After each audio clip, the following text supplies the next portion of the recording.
Friends, গতকাল যেখান থেকে সেশনটা শেষ করেছিলাম সেখান থেকে শুরু করছি আজকে should have two. Should have two আমরা কখন ব্যবহার করি? হ্যাভ টু মানে কি? কোনো কিছু অবশ্যই করতে হবে, এই অর্থে আমরা হ্যাভ টু বা হ্যাজ টু ব্যবহার করি, এবং পাস্টে হলে হ্যাড টু।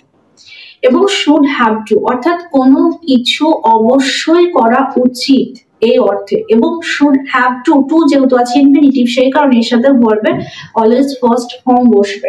কিছু উদাহরণ: employees should have to attend regular training sessions to stay updated, অর্থাৎ আপডেট থাকার জন্য বা আপডেট থাকতে কর্মচারীদের নিয়মিত প্রশিক্ষণ সেশনে যোগদান করা উচিত, অবশ্যই করা উচিত। যদি শুধুমাত্র করা উচিত বলতো তাহলে শুড ব্যবহার করা হতো, কিন্তু অবশ্যই করা উচিত শুড হ্যাভ টু ব্যবহার করা হবে।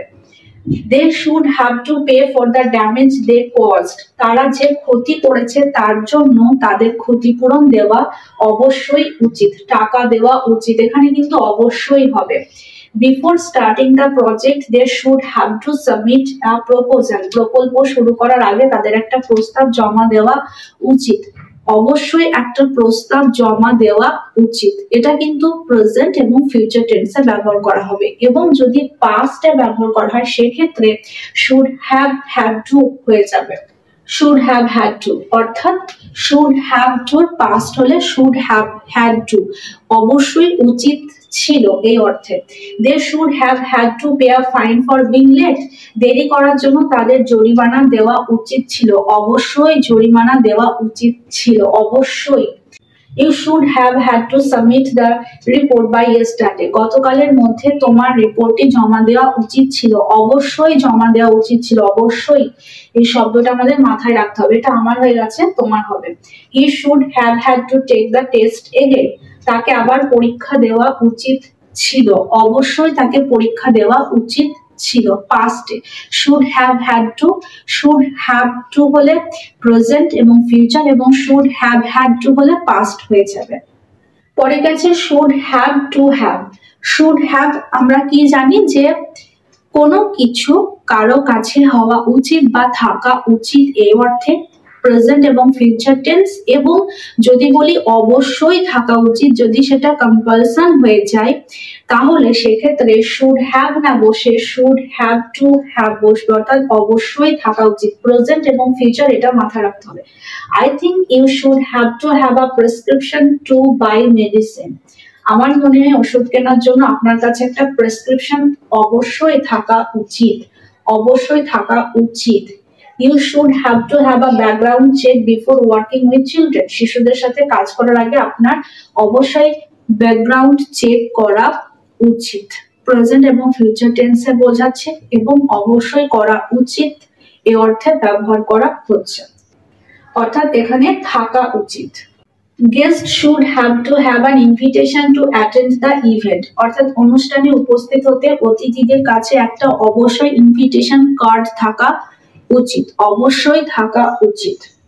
যদি আমরা বলতাম যে থাকা উচিত তাহলে শুড হ্যাভ শুধুমাত্র ব্যবহার করতাম, কিন্তু অবশ্যই থাকা উচিত সেই কারণে should have to have. Employees should have to have a valid ID to enter the office building, office ভবনে প্রবেশ করতে কর্মচারীদের কাছে অবশ্যই একটা বৈধ আইডি পরিচয়পত্র থাকা উচিত, অবশ্যই থাকা উচিত, সেই কারণে শুড হ্যাভ টু হ্যাভ। এবার এটা যদি পাস্টে হতো, পাস্ট সেন্সে হতো তাহলে should have had to have, অর্থাৎ এখানে ফার্স্ট হ্যাভ এর পরে হ্যাড বসাতে হতো, এটা পাস্টে, অবশ্যই থাকা উচিত ছিল, অবশ্যই থাকা উচিত ছিল। যদি অবশ্যইটা যদি কেটে দিতাম তাহলে শুড হ্যাভ হ্যাড হতো, আগে আমরা জেনেছি যেহেতু অবশ্যই থাকা উচিত ছিল সেই কারণে should have had to have. He should have had to have a valid passport to travel internationally, অর্থাৎ আন্তর্জাতিকভাবে ভ্রমণ করতে তার কাছে অবশ্যই একটা বৈধ পাসপোর্ট থাকা উচিত ছিল, অবশ্যই থাকা উচিত ছিল, কিন্তু তার কাছে নেই। They should have had to have insurance before starting the construction, but they did not. নির্মাণ কাজ শুরু করার আগে অবশ্যই তাদের কাছে বীমা থাকা উচিত ছিল, কিন্তু তাদের ছিল না, অবশ্যই থাকা উচিত ছিল কিন্তু ছিল না। যখন পাস্টে হয়ে যাবে কোনো কিছু তখন বুঝতে হবে যে সেটা ছিল না। বস্তু কাজ করার ক্ষেত্রে পাস্ট হলে কাজটা করা হয়নি এবং কোনো বস্তু বা কোনো কিছু কাছে থাকা উচিত ছিল এই অর্থে হলে যদি পাস্ট হয় তাহলে বুঝতে হবে উচিত ছিল কিন্তু সেটা ছিল না তার কাছে, এই অর্থে ব্যবহার করা হবে। He should have had to have a background check before being hired, but it was not part of the process. নিয়োগের আগে তার ব্যাকগ্রাউন্ড চেক করা অবশ্যই উচিত ছিল কিন্তু এটি প্রক্রিয়ার অংশ ছিল না। অর্থাৎ ব্যাকগ্রাউন্ড চেক করা উচিত ছিল কিন্তু যেহেতু প্রসেস ছিল না এরকম ব্যাকগ্রাউন্ড চেক করার, সেই কারণে আর চেক করা হয়নি। সো ফ্রেন্ডস, আজকের সেশনে আমরা শুডের যে বাদবাকি স্ট্রাকচার গুলো ছিল সেগুলো নিয়ে আলোচনা করলাম। আশা করি আর কোনো ডাউট আপনাদের থাকবে না। যদি কোনো ডাউট থাকে অবশ্যই কমেন্ট সেকশনে কমেন্ট করে জানাবেন। তো দেখা হচ্ছে পরের সেশনে এরকম আরো নতুন নতুন টপিক নিয়ে। ততক্ষণ সবাই ভালো থাকবেন, সুস্থ থাকবেন। Thank you.